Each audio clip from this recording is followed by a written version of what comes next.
Hi students, this is our last class and you are having one more small session called correlation. So what do you mean by correlation? Correlation is what we call as the relationship between two set of data. If two set of data are given, like height and weight, if two data set is given, we want to find whether there exists any relationship between these two variables or these two data set, then there we will have correlation, or we call this study of these variables as bivariate distribution.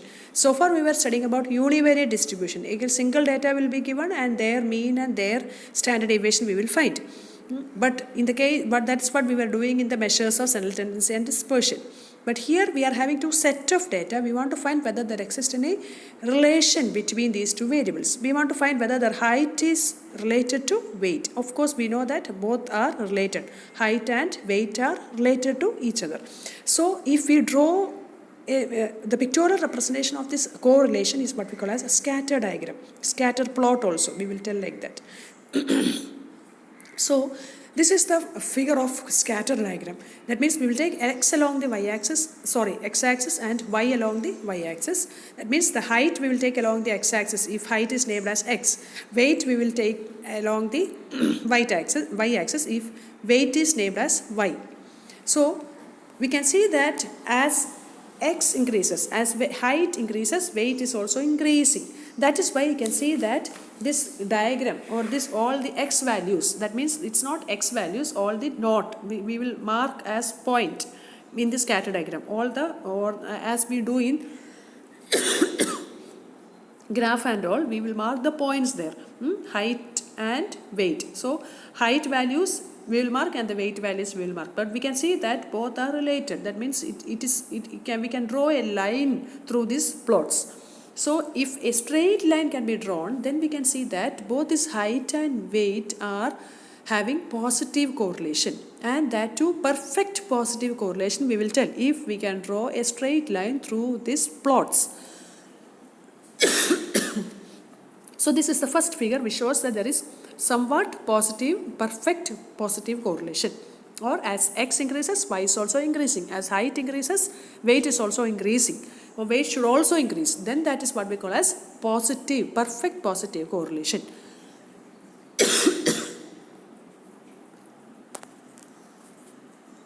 Now this is again a diagram of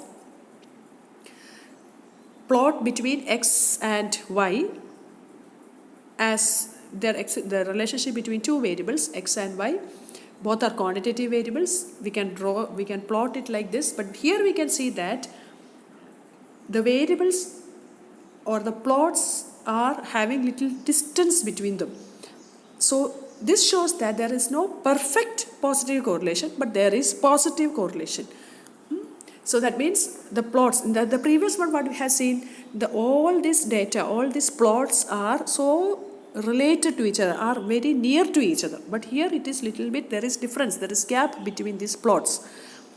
So that is why this shows that in this scatter diagram what we can see is that as x increases, y is also increasing, but it's not as perfect correlation, but there is positive correlation. So and we always represent the value of correlation as r, small letter r, or we call it as Karl-Pearson's correlation coefficient. And this value of r will always lies between -1 and +1. If the value of r is equal to 1, then that is what we have seen in the previous figure. Here in this figure we have seen that when r is equal to 1, we can get the data like this, or we can get the scatter plot like this. This one is where we can see that when r lies between 0 and 1, that means there is positive correlation only, but the value of r lies between 0 and 1, then the scatter plot, shape of the scatter plot will be like this. Then this is the picture where there is negative correlation, where as so can you tell one example of negative correlation?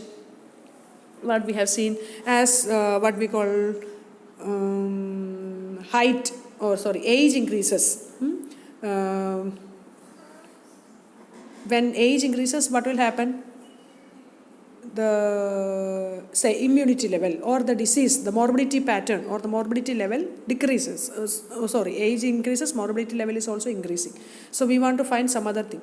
Age increases, we can see that the vision of persons are decreasing. So there we can see that there is negative correlation. So this is the example of negative correlation. So as age increasing, the vision capacity or the vision of a person is deteriorating. So there we can draw a plot like this. As age increases, x increases, y is decreasing.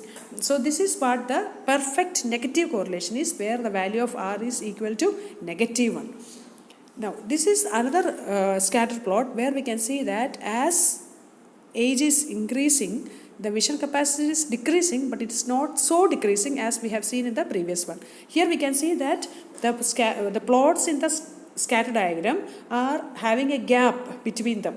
So which shows that the value of r is between 0 and -1.